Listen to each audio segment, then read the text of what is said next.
Yeah, so you get a little bit of a treat too, being able to have both of them out here. Flash decided to hang out a little bit longer. They're double sloth. And he ate probably like that smallest thing of rice. Okay.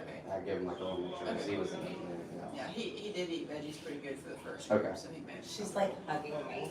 Yeah. And that is her happy place. So that's where, at the time that she was a little baby, when we first got her, she was like 4 months old. She was so small, but she still wanted to be up around our She's neck. Like a little monkey.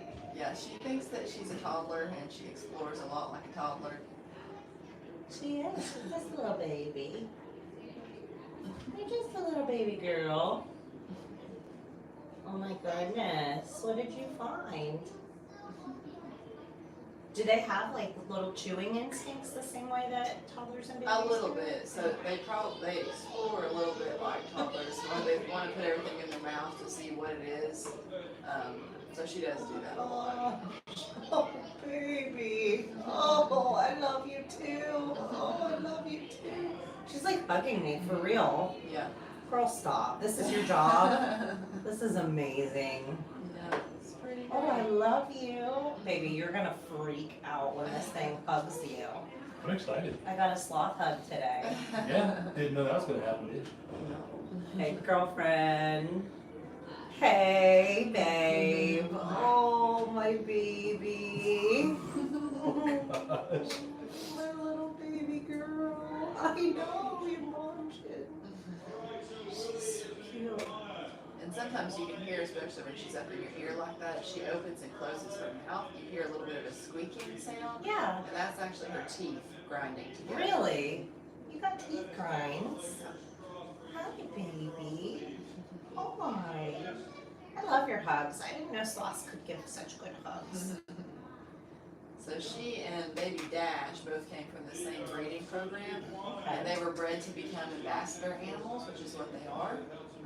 So a normal sloth is not going to just want to hang on to someone like this. It is slowly conditioned into them to enjoy it. So from a very young age, the breeder slowly started introducing them to being held by people, even before they were weaned. So the mothers were clicker trained to know that when she hears the clicker, she gets a little treat or a little reward, and then he borrows baby for just a few seconds and then give baby right back to mom. So it's always a positive interaction. The baby is never stressed out because it knows every day that after I'm held, I go right back to mom.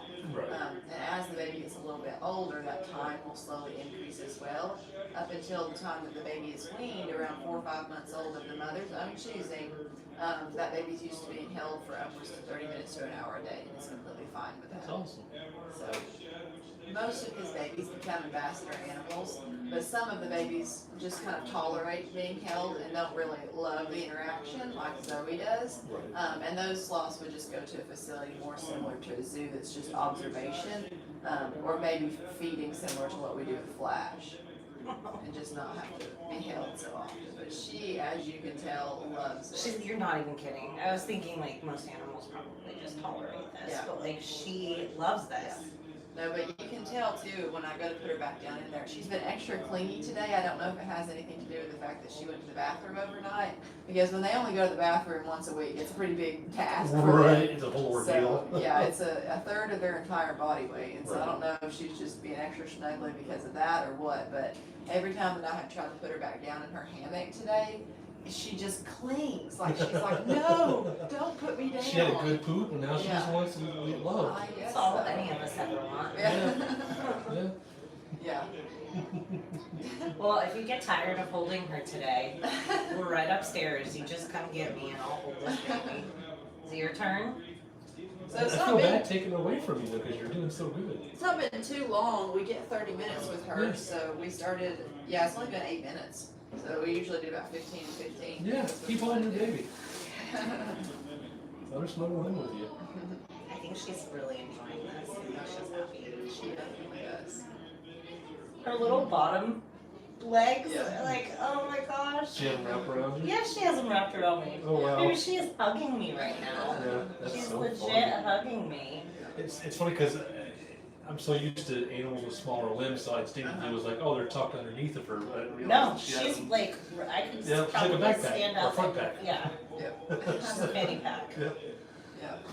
And they are excellent, obviously, at clinging I to. keep forgetting he's up there. And so I don't know how much Kevin talked to you about the way that they're designed on the A lot, inside. yeah. But yeah, did you talk about the tendons, how tight they are in the No. arm? Yeah, like relaxed state for them is Exactly, tense. yeah, Yeah. so clamp down like that is just effortless. And so for Zoe, sometimes she forgets because this is just normal. Right. And sometimes she'll forget, she'll be so clamped down around our necks that we have to remind her to loosen up. So she knows that a little tap tap on her foot means that she's supposed to loosen up. And sometimes she'll feel it, she's like, I don't want to loosen up. And then we'll just move her hand just a little bit to let her know, hey, you know, that's what that That's means. so funny. So, yeah, it shows that she's been with people her whole life, but like she's like really been with people her whole life. Exactly. Oh my gosh, she's so sweet. So we are basically like her second mother. You know, when she was weaned by her mother, she went on to relying on to people for comfort. So from the time that she was weaned from her mother, you know, she still would have naps and have time on her own throughout the day, but then the people would come and we would be the food source, so we'd always have snacks and things like that. Right. She's like, people are awesome.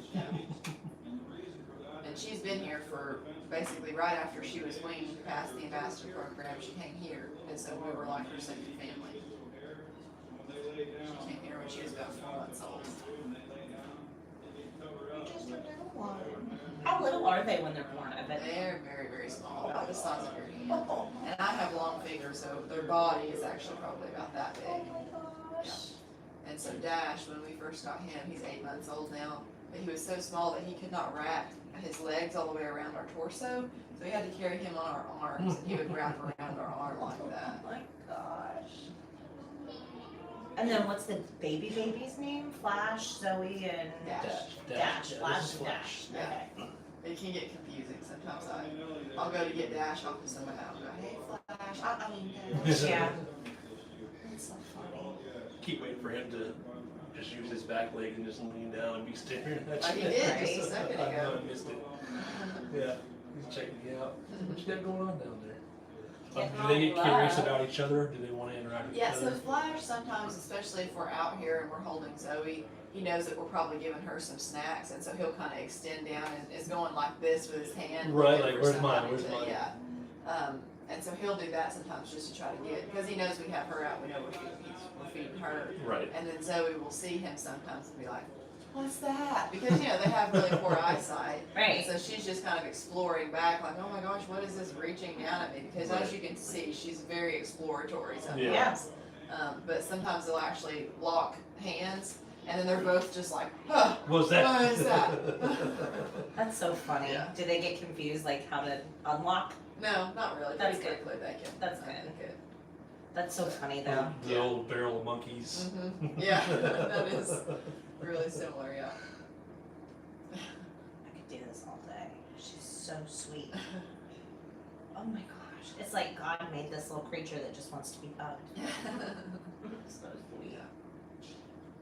And if you were to look at the skeleton of a sloth, you would think that that thing is like top of the food chain in the rainforest, because full grown, their arms are as long as their entire body. Right. And then, you know, if you look at the skull of a sloth, they've got 4 really long canines that stick down, and their molars are flat like ours, and like what you would think about something that just eat leaves all day would have.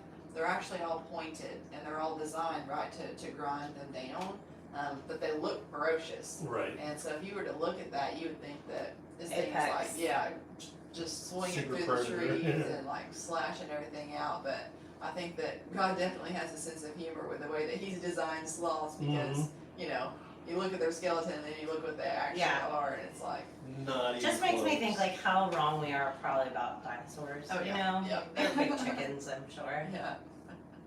Oh my gosh, I love her. Zoe, I love you. You're so cute. Oh, I gave you little nuzzles. Yeah. But everything about a sloth is designed to work upside down like that. So obviously their claws is a really cool feat in and of itself. Mhm. But their circulatory system, their digestive tract, the way that their ribs have the connective tissue that hold everything together is designed specifically for them to be this way. And so, to me, you know, to think about evolution and people thinking, well, they slowly evolved to be this way is pretty difficult for me to comprehend. But Right. we definitely tend to what my sink is doing, but think that this is God's creation that has, It's awesome. definitely the way that they are very intricately designed.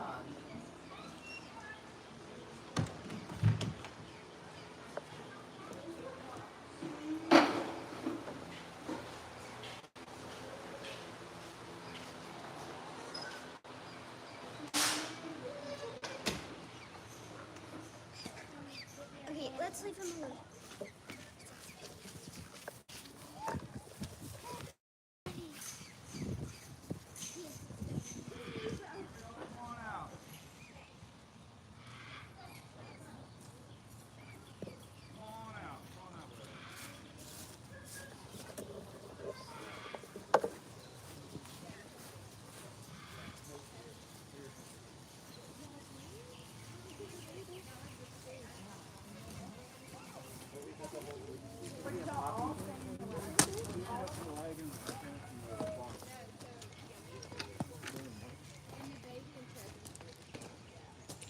You want me to set the gate back the other way, or what do you want me to do?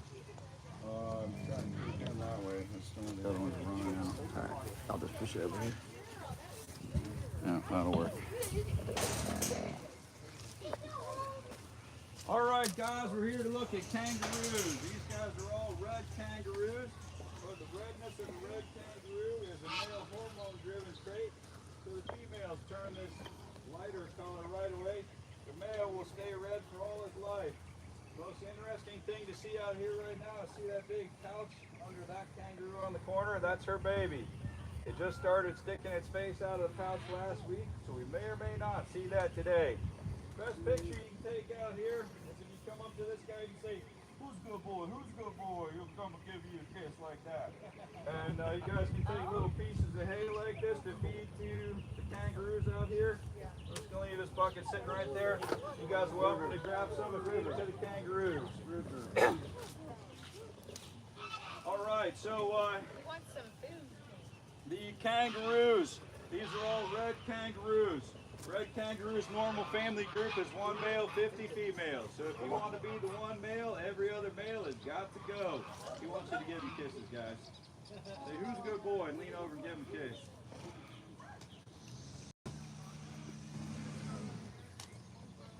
You gotta say, "Who's a good boy? Who's a good boy?" and give him a kiss.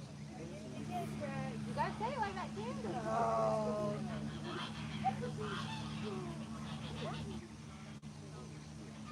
Alright, so kangaroos, one male, 50 females is the normal family group for kangaroos. So that one there is a neutered male. You can't leave two unneutered males together. They absolutely will end each other.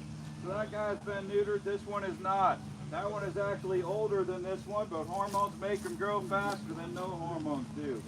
If you look at the feet on this guy, the front feet there, he is going to still get a whole lot bigger.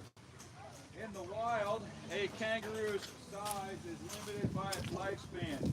A male kangaroo grows forever. If it is alive, it is growing. Like a tortoise, they never stop growing.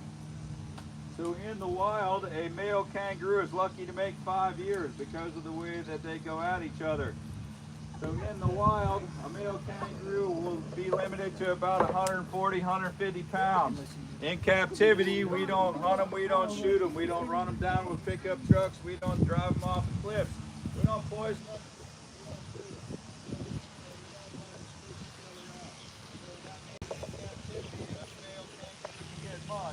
Much bigger.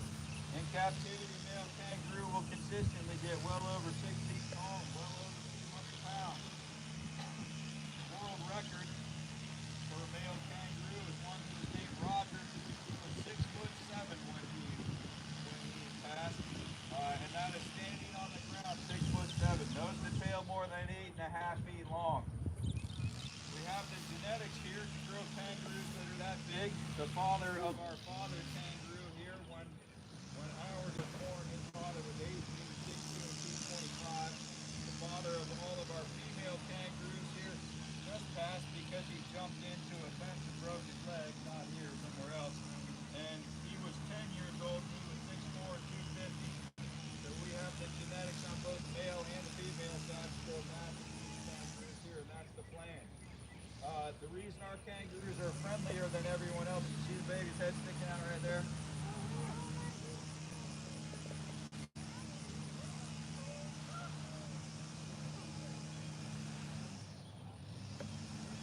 You walk around over there next to Kevin, you'll be able to see that baby better the way it's facing. You guys can walk around that side by Kevin and you might see the baby better from over there.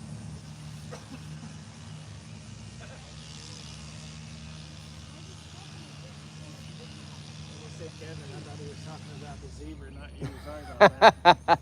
I think there is a Kevin in one of the cartoons, isn't there? He didn't know if you were talking about the zebra or me for Kevin. Oh, right. Yeah. That zebra over there is named Jaja. She also will have a baby in the next couple of months. The other zebra, that zebra is Marty. He's the daddy zebra. All right, see the baby with its little face sticking out over there, guys? That's a pretty unique view that you get to see today since you're on the Kangaroo encounter. It's starting to be cute. Last week it was ugly, little hairless rat sticking his face out of the pouch. Now it's starting to be cute. Oh my gosh, look at that. All right, so the baby kangaroo. When a baby kangaroo is born, it is the size of a jelly bean, 2 grams, crawls on its own up to its mother's pouch, latches onto its teat, doesn't let go even once for at least 70 to 90 days. During that whole period of time, mom is making something more similar to colostrum than milk because she is nursing something that they say is in a semi-embryonic state. Kangaroo has 2 uteruses. It is after its first, it will be pregnant all the time in both uteruses forever. They do have to be refertilized for every subsequent pregnancy, but they really will be pregnant basically for the rest of their life, with very rare exceptions. The kangaroo, when the female continually makes a chemical that's similar to Pitocin. That's what you give to a human female to induce labor. It takes about 2 days to build up enough Pitocin in its system to induce labor. So should the first baby that's born not make it to the pouch, 2 days later, it will birth another one. From just fire 2, birth from the second uterus. So the way that it works, when the baby latches onto a teat and begins to nurse, it makes a second chemical that basically is a blocker on the Pitocin. So it normally won't birth 2 in a row. But if the first baby does not come up to the pouch, it doesn't put the blocker in place, and 2 days later, whoop, fire 2, birth from the second. So every time it births one, it has 2 opportunities for one to make it to the pouch and become viable. Please do not hang on that. I will not hold you up. If the first baby does make it to the pouch and on, what happens to the second, right? Reasonable question. So what happens to the second is freeze frame in utero, embryonic diapause. It can remain that way for days, weeks, months, or years. It will not progress, it will not regress. It will remain exactly the way it is at 33 days until forever. The 2 things that will make the mother ready to birth another one is, 1, if it stops nursing, whichever one it is currently nursing, that takes the blocker away and boom, births another one 2 days later. If the second thing that will make it ready to birth the second baby is if it literally becomes overweight, too high body fat content, it will double up the production of Pitocin to bypass the blocker and birth a second baby. Once there's 2 both nursing, that doubles up on the blocker. It cannot possibly birth a third because it can't pass the blocker twice. The kangaroo, if the second baby comes up due to the kangaroo being overweight, not due to stopping nursing, if the second baby comes up, one teat will start over with colostrum, and the first one will continue making milk. So that is the only animal I'm aware of that can make 2 different products with its 2 teeth at the same time. So got a little sidetracked. We don't normally talk about the babies out here, but since there's one showing his face, why not take the opportunity? So other things that we normally talk about when we're out here with the adult kangaroos. An adult male kangaroo can jump at least 20 feet from a standstill. So starting from the pole by our young man with a hat right there, that would be 8, 16, 20 feet that a kangaroo can jump from a standstill. If they're already moving, they can jump nearly twice that far. So then we're talking 8, 16, 24, 32,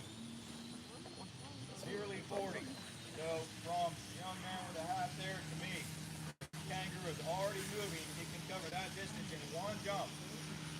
And I was reading a thing recently, I don't have any way to verify that it's true, but I was reading a thing recently that said that someone has a recording of a kangaroo covering 55 feet in one jump when it was moving top speed.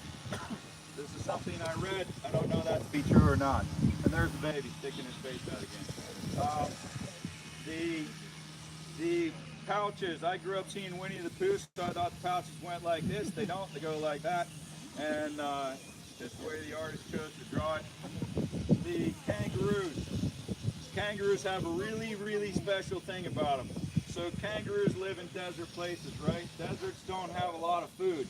Kangaroos have to cover 15 or 20 miles a day, the mob, to have enough food to sustain themselves. Now I hiked most of the Appalachian, or part of the Appalachian Trail. I wussed out. But at 650 miles in, I hurt my back and went home. But I can tell you that if you're trying to hike 12 to 14 miles a day, you need to be taking in 5,000 calories a day to not lose a whole lot of weight. So for a human covering 12 to 14 miles a day, you need 5,000 calories a day to make that happen. There is no way that a kangaroo is going to get 5,000 calories a day in the desert. Can't be done. And yet they're going to cover is 15 to 20 miles. Excuse me. 15 or 20 miles a day to have enough food to sustain themselves. If they were doing that by muscular effort, there's no way that they could make that happen. So the way it works is the long up and down part of the leg right there, you see the tight band across the back, that's a tendon. There's another one along the foot, going along the ground.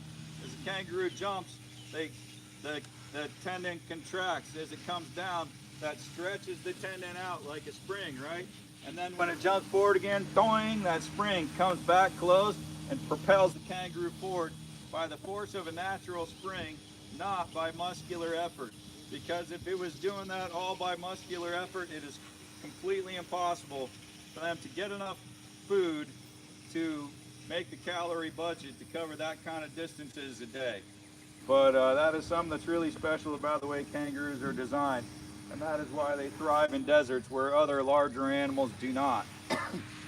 Oh, my voice is about gone. The other things about kangaroos, they do have 5 toes on each foot. When you look at them, you might be inclined to say there's one on the back, but the front feet look basically like otter paws with 5 approximately equally sized fingers with a leather pad that covers all the fingers and the pad all in one shot. Then if you look at their back feet, they've got one huge giant toe in the middle, and you can see he's got 2 teeny tiny ones on the inside right there. You can see those 2. And he's got 2 even tinier ones on the outside that you can't really see without getting down there and digging into his fur. Kangaroo's tail is crazy strong. When they're walking, they go always front feet, tail, front, back, tail. So they call them pentapeds, which means 5-footed. When they're walking, the tail provides as much of the motivational force as any of the 4 legs. When they're jumping like that, only their back feet are involved, and that's what puts the springs into motion. So for a human, if walking is effort of 1, jogging is effort of like 3 or 4 times walking, running low speed is effort of 6 or 8 times jogging, and top speed, Usain Bolt in a 100-meter dash is 15 or 20 times the effort of walking. So calories burned, you're talking about 1,500% to 2,000% of the calories burned to run as to walk. But for a kangaroo, walking is effort of 1, slow speed hopping is effort of 1, medium speed hopping is effort of like 1.5, and top speed 45 miles an hour getting it done is effort of like 2.5 or 3. So that's how they can move these massive distances with not enough calories. Does anybody have a question about a kangaroo that I didn't talk about today? What's the vertical height they can jump? All kangaroos can easily jump 6 feet. If they didn't want to be inside of this fence, they wouldn't. But their normal top of their vertical is about 4 or 5 feet is the apex. So they jump crazy far, not high. But in Australia, they do sometimes end up in prison because the prisoners have nothing better to do than to stand there and try to coax the kangaroos to jump the 10-foot razor wire fence. And sometimes they make it and sometimes they don't. Males can jump a whole lot further and a whole lot higher than females. Females, whether captive or free, max out around 80 to 100 pounds. Males are what get huge. And none of these females out here, none of these kangaroos out here are anywhere near their full size. That guy is 4 years old and he will easily make 250 pounds and he currently weighs about 115. These females out here, the biggest female out here is probably that one. He weighs about 45 and that could be about 80, but they grow really slow for a really long time. And you do have to breed the female kangaroos before 2 years old. And they don't complete the development and the reproduction until they become pregnant the first time. If they're not pregnant by 2 years old, they lose the ability to complete the development and the reproduction. So they're throughout the skull. So big kangaroos survive pregnancy.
So you're looking at two of our zebras here, and that's Chillicothe Mountain in the background, and I just think it looks beautiful.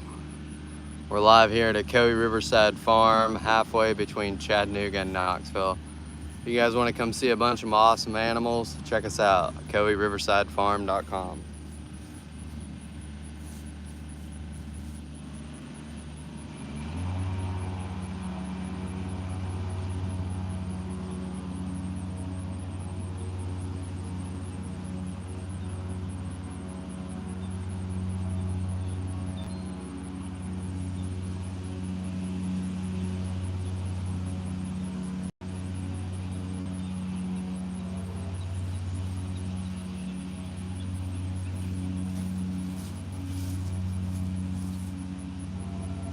We got one of the camels is hanging out, and I think that is Ed.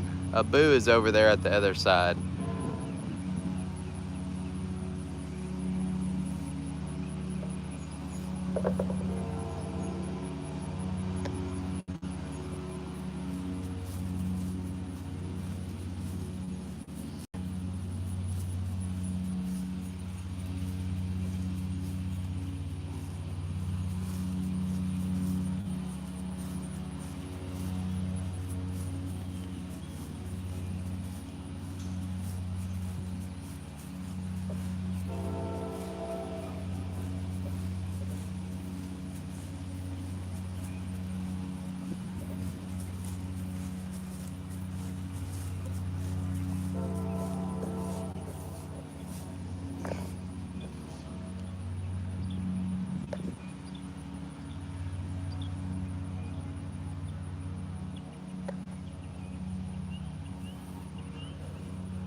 Hey Anna, yes, there is one baby in the pouch out there and it is already sticking its head out, so it'll be jumping around here soon. This is Rough.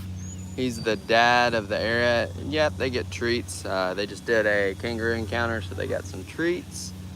But that is Rough. He is the man of the area. So we only have one unneutered male. And that's the ratio that they keep even in the wild, and that's one male for about 50 females. You can see Rough gets kind of amped up there. He likes to hang out with his tarp and show how he is King Rough. Right, Rough?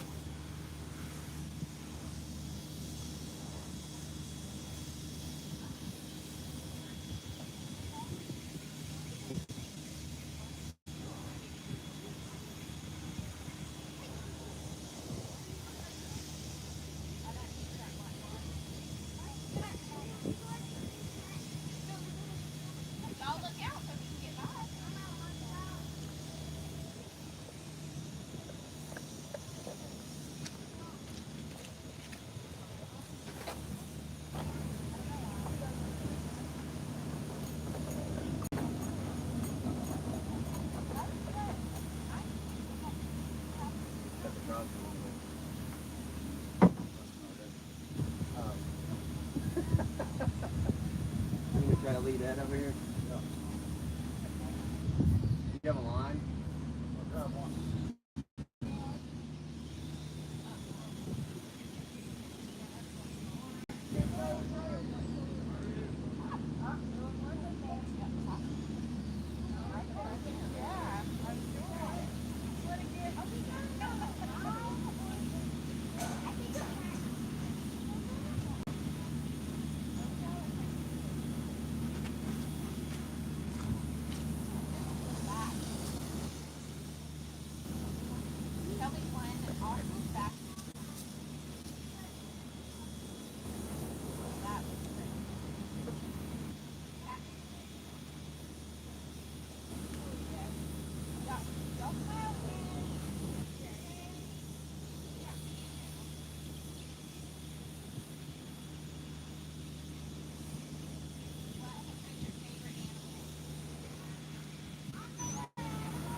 Sloth would be a terrible pet.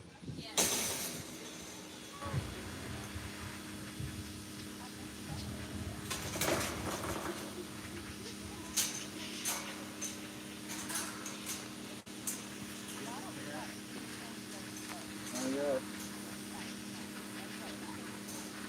Come on, boo-boo. Come on. Move.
All right, you may lift it up from the platform side.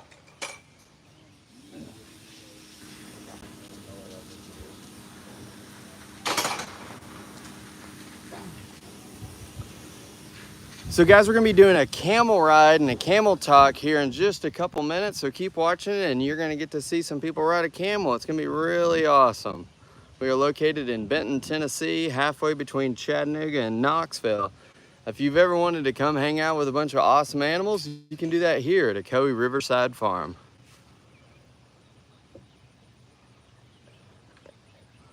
You're looking at Ed here. Ed is probably the biggest camel in North America. There might be one a little bit bigger in San Diego, but California doesn't count, right? Nah, just kidding. And when you start to hear Ed make his sounds, they should sound kind of familiar to you. If you've ever watched Star Wars and heard a Chewbacca talk, it is camel sounds.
Flash and Dash are doing great. They are inside. We'll probably be doing another encounter with them here shortly.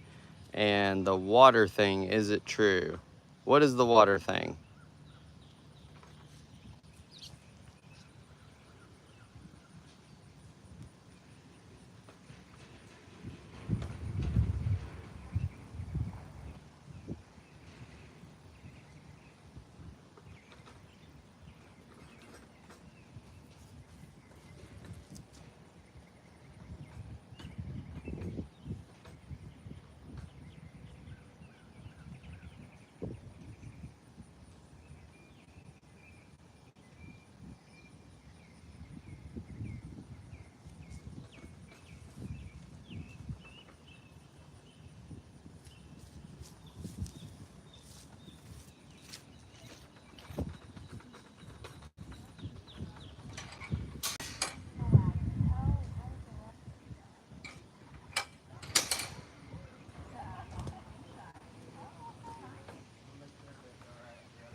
Alright guys, so the most interesting thing about a camel is their ability to store and use water in the form of fat.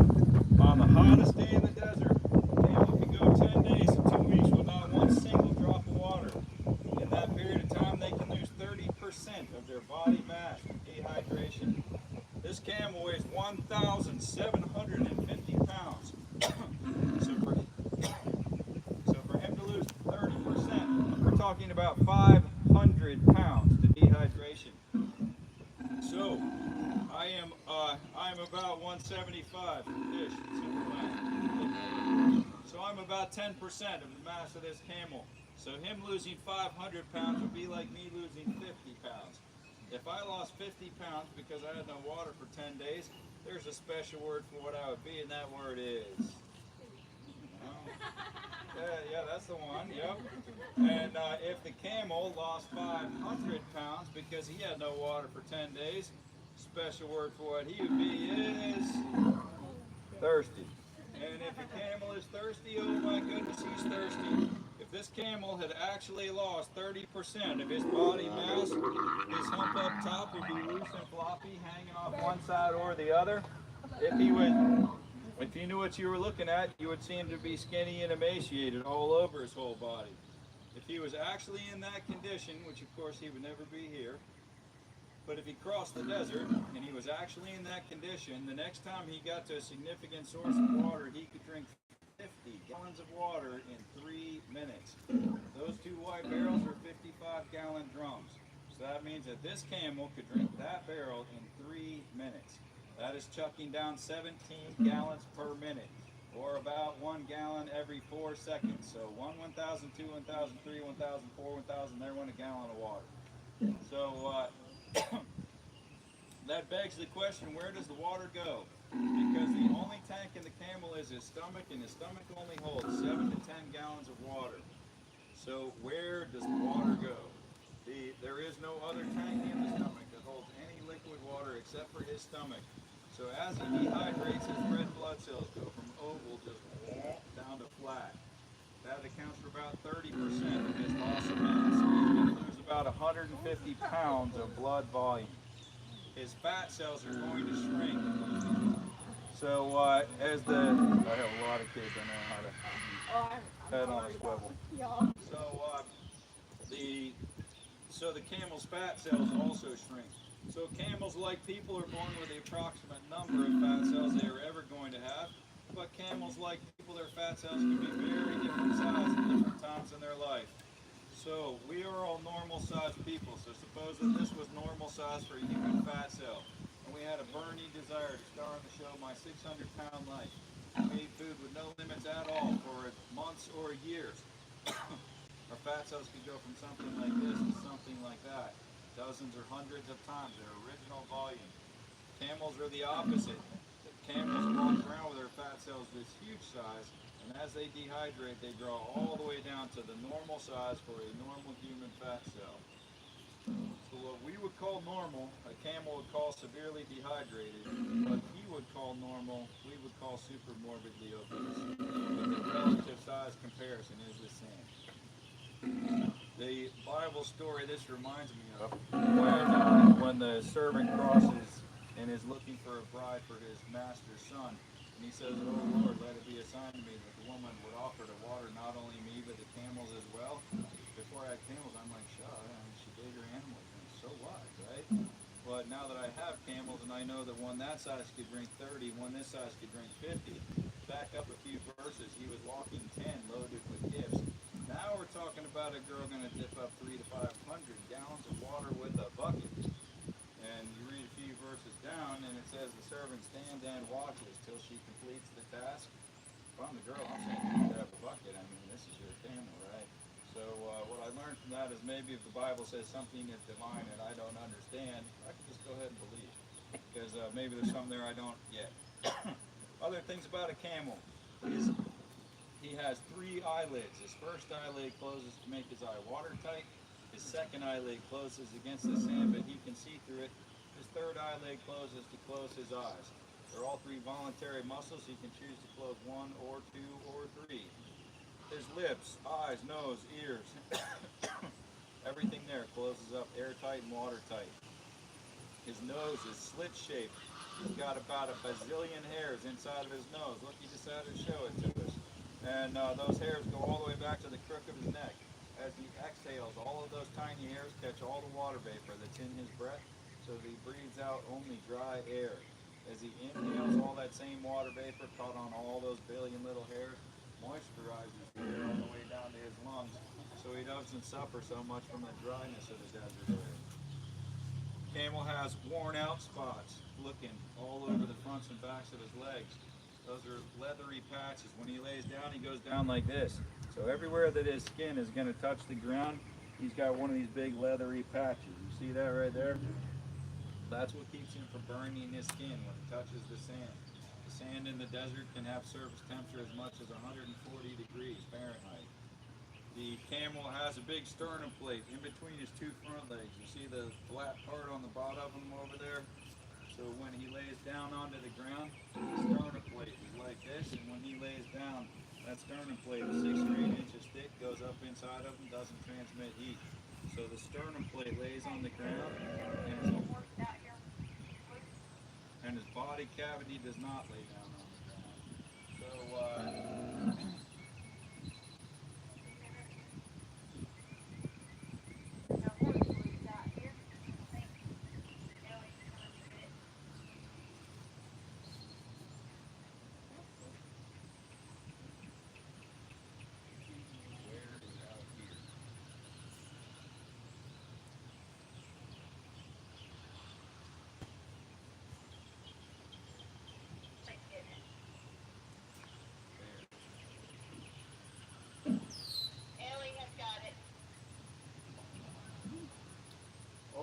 So when he lays down onto the ground, his sternum plate touches the ground, and his body cavity does not. Leaves a 1 or 2 inch gap between his belly and the sand. Now that may not sound like a huge deal unless you put it into perspective. If this is your stovetop and this is your hand, how in love are you with that 1 or 2 inch gap right there, right? That's the difference between convective heat transfer and conductive heat transfer. Conductive is essentially instant, convective is slow over time. All right, so we're going to get ready to take our camel rides now.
going, John. You're going. You're going. I don't think there's any other kids in her group. Oh. Oh, I thought you were going. Oh. No, I'm not. No, it's her. You're not going? I just thought you were going. I'm going. It's just her. Yeah, I would. Can I go by the boat?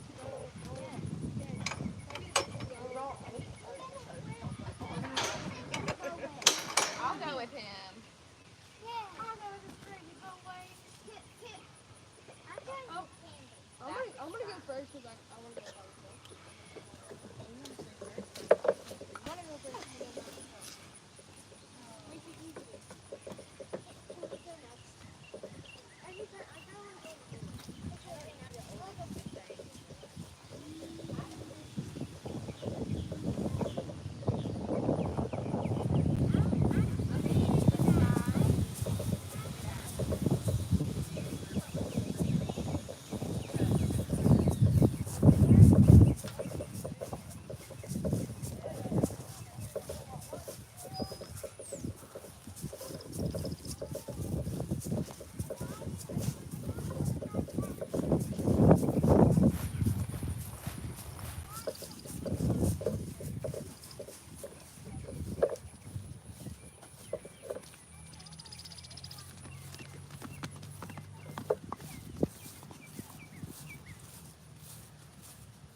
Yes, we're gonna do that.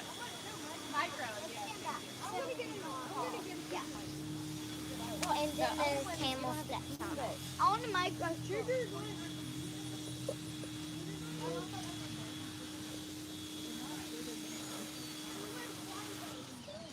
Ones with those really big eyes.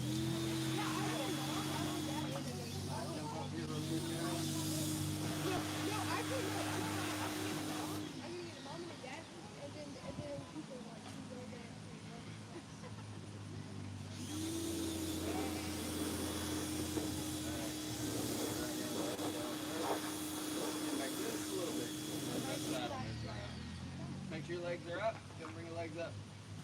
Bring your foot up, but don't reach out for that. There you go. Alright, grab my hand. Alright, who's next? We're doing 2 or 1. Alright, jump up front.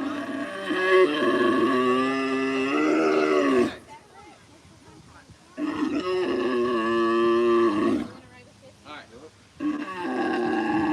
Ready? I'm gonna pick you up. 1.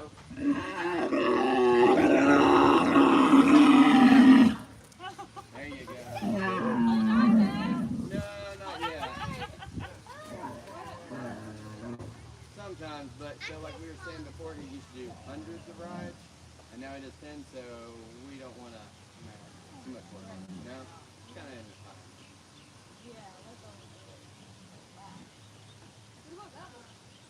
So that's the little guy, that's the boo, but they have to always be together. If they're not together, they freak out. No, but they're just best friends. Yeah. What is freaking out for Camel was like? Making tons of noise and like, so before, like their stalls are now beside each other. Before they were at the opposite ends and they were like kicking stuff. They're like, where's my friend, where's my buddy? You know, they're a little codependent, but you know, they're happy about it.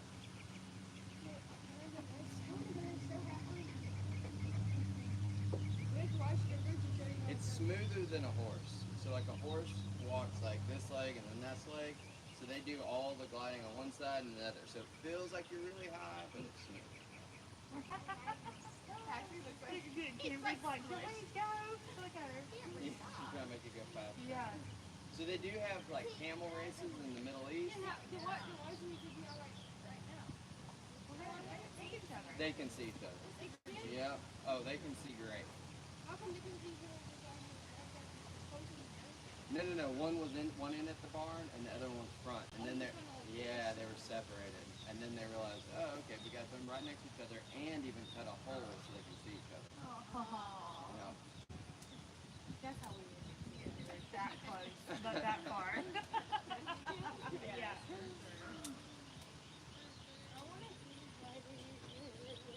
Where you guys from? We're from just outside of Atlanta. Oh, cool. Yeah, and our friends are from Awesome. Yeah. we wanted It's fun.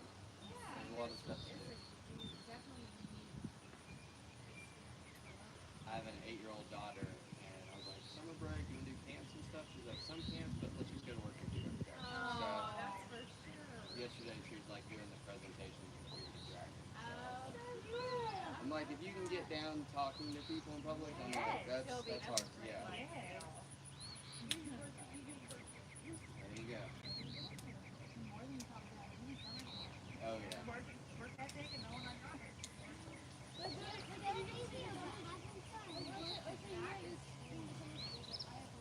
Yeah, there you go.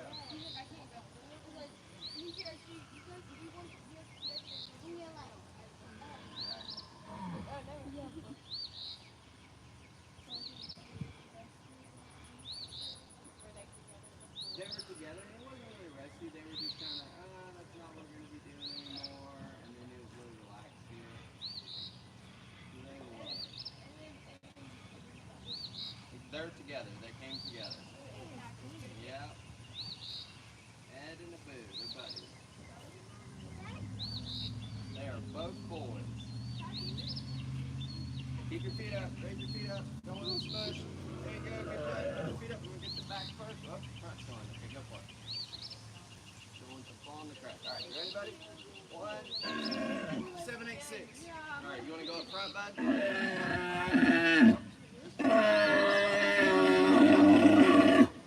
Does somebody want to get butt up? All right, that's it.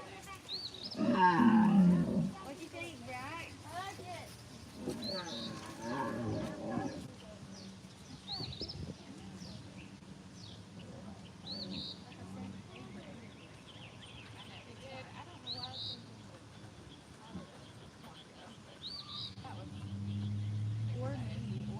I'm like, I don't know what we were thinking. Maybe that they had 8 cameras. We'd all get on. Have like a camel race.